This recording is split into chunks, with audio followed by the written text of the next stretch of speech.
Sementara dalam kesaksian, Eliezer membantah sejumlah keterangan Sambo. Eliezer menegaskan Sambo menyuruhnya menembak Yosua dan Eliezer melihat Sambo menembak Yosua.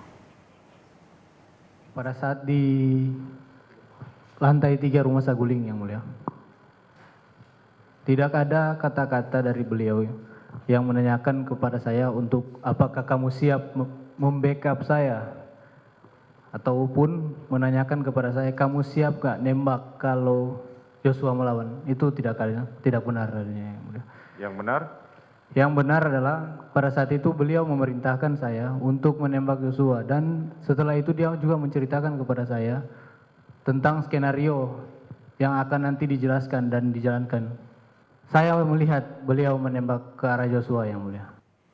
Lebih lengkapnya kita tanyakan dengan mantan Hakim Agung Gayus Lumbun. Pak Gayus, selamat petang. Selamat petang. Pak Gayus, Eliezer sudah membantah pernyataan Sambo dan tegas menyebut kalau Ferdi Sambo menembak Yosua dan memerintahkan ia menembak. Apakah kesaksian di persidangan ini cukup untuk memberatkan Ferdi Sambo? Tentu ada satu pihak lain yaitu ahli yang akan lebih menentukan. Dan hal ini kan ada forensik, ada balistik yang bisa mengukur apakah ada jumlah tembakan itu yang masuk dan keluar dari tubuh orang itu bisa diperkirakan 7 atau 5 kali. Tapi bagi saya begini, yang penting adalah ketika disebutkan FS ini ikut menembak, itu menembak orang mati atau menembak orang hidup? Ini pertanyaan. Karena sudah 4 tembakan yang didahului, dilakukan orang disuruh, kemudian katanya baru ditembak lagi. Itu ahli nggak bisa tahu itu. Itu ahli-ahli di kedokteran bisa melihat apakah orang ini memutilasi setelah mati atau memotong-motong masih hidup. Itu persoalan juga di bidang hukum. Jadi bagi saya itu perlu klarifikasi. Tidak cukup hakim menanya seperti itu kemudian jawabannya sudah penentu. Harus ada yang lain, penyanding. Meskipun jawabannya pada saat ditanya hakim, Sambo tidak mengakui kalau ia menembak, tapi pada saat jaksa menyampaikan barang bukti di situ sepertinya tanda kutip keceplosan ya bahwa dia yang menembak. Saya mendalami soal tembak ini. Apakah tembak mematikan atau hanya tembak? Oleh karena itu, ya disuruh pun perlu kita teliti. Disuruh tembak mati atau disuruh tembak saja. Kemudian setelah dia menembak, yang ditembak ulang oleh menurut keterangan dari pelaku ini, apakah menembak yang orang sudah ditembak duluan dan mati, atau dia menembak orang hidup, masih hidup.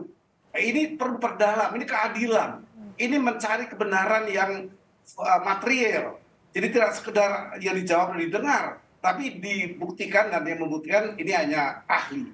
Ahli siapa yang harus diundang dalam hal ini untuk membuktikan tadi? Ahli ini yang mengenai forensik maupun balistik. Harus berbicara yang tembak itu sudah mati atau belum ketika itu dapat diketahui. Jadi dalam tanda kutip adalah mengesampingkan terlebih dahulu untuk keterangan dari masing-masing saksi atau terdakwa, mengutamakan dulu keterangan dari ahli tadi ya, balistik dan juga forensik. Untuk mengejar kebenaran material harus tidak boleh dengan kata-kata saja, tapi dengan keahlian. Tidak boleh didengar yang dilihat saja, tapi ahli menentukan siapa yang membunuh sesungguhnya. Yang kuat yang mana? Pendapat ahli atau terdakwa saksi? Pak Gayus. Sama, karena di KUHP disebut dengan keterangan terdakwa, ahli, kemudian saksi dan ahli. Ada tiga elemen ini menjadikan hakim yakin, memiliki keyakinan, dan itu menjadi putusan. Jadi ahli berperan penting, sangat penting. Lalu kemudian sejauh ini yang Pak Gayus lihat, hakim apakah sudah menggali banyak untuk menggali keterangan atau fakta yang sebenarnya yang terjadi pada saat 8 Juli, Pak Gayus? Hakim sudah banyak berbuat untuk menggali kebenaran material berdasarkan dakwaan, tetapi bagi saya peran aktif menentukan adalah ahli. Semua bidang didatangkan, seperti kopi beracun itu sampai berapa banyak itu dari Australia didatangkan untuk mengukur apakah keterangan ini sesuai dengan kebenaran yang material tadi dan akibatnya. Saya mengatakan kalau benar FS terdakwa utama dalam mendudukan saksi hari ini, belum terdakwa, belum keterangan terdakwa ini, baru saksi, menceritakan seperti itu, saya berpikir yang terkena kematian orang di sini, orang mati kan ditembak, tembakannya ada 7, yang diakui 5, kemudian 2, ketika 5 ini ditembak ke dada, apakah sudah mati belum? Kita kan bicara kematian ini, kita bicara pembunuhan. Kalau membunuh orang mati ya bukan membunuh itu. Seperti itu. Tapi kalau Menembak orang mati. Menembak orang mati kan bukan membunuh. Oke, tapi kalau tadi sejauh persidangan melihat hakim mengulik keterangan dari Eliezer, apakah hakim masih yakin bahwa Eliezer ini benar mengatakan apa yang terjadi di Duren 3? Atau Ya, soal kebenaran kan saya katakan, mereka ini semua terdakwa dan saksi. Yang satu bahkan menjadi Jesse Koblartor, itu perlu diuji dengan ahli. Didampingi dengan ahli, orang yang punya keahlian. artinya tidak bisa berdiri sendiri ya dengan keterangan saksi bisa. sebagai itu pun meskipun JC. JC juga mempunyai ukuran kebenaran ya, bukan ukuran pengalaman ya, dia lihat sendiri yang dia bukan. JC berperan lebih luas lagi. JC harus bisa menjadikan terangnya persoalan ini di pengadilan. Itu JC, bukan saksi. Saksi melihat sendiri, mengalami sendiri, mendengar sendiri. Dia di atas itu. Dia sudah mengungkapkan di luar itu.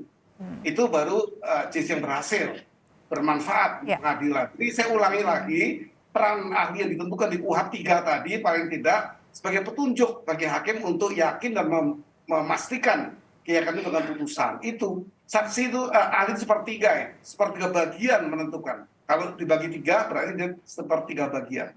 Itu penting sekali. Apapun pengakuan oleh semuanya diukur oleh ahli ini. Dan hakim bisa yakin dari ahli. Dan bagaimana sejauh ini juga dengan keyakinan hakim pada Eliezer, serta apalagi ini majelis hakim mulai mendapatkan adanya pelaporan ya Pak Gayus ya, salah satunya dari terdakwa Kuat misalnya.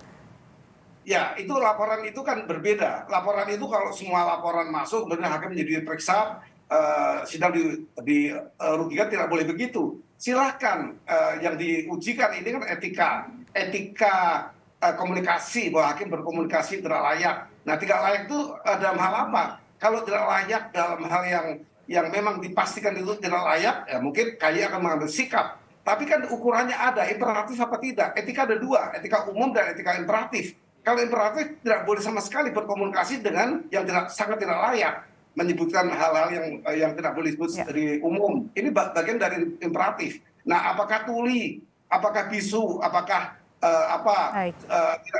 itu apakah masuk imperatif? Itu bahasa umum. Itu kosakata yang umum itu. Hanya penggunaannya saja yang perlu diperhatikan. Jadi berarti ini bagi saya tidak terlalu menentukan mempengaruhi persidangan. Silakan KAI itu memeriksa, tentu dengan ahli bahasa juga. Semua sekarang kita perlu keahlian. Jadi tidak kepentingan pribadi. Di persidangan pembunuhan berencana bukan hanya saksi dan terdakwa yang bersaksi, tapi juga termasuk ahli yang dibutuhkan untuk bersaksi di sana. Terima kasih mantan Hakim Agung Gayus Luwu sudah berbagi informasi di Kompas Petang. Sehat selalu Bapak.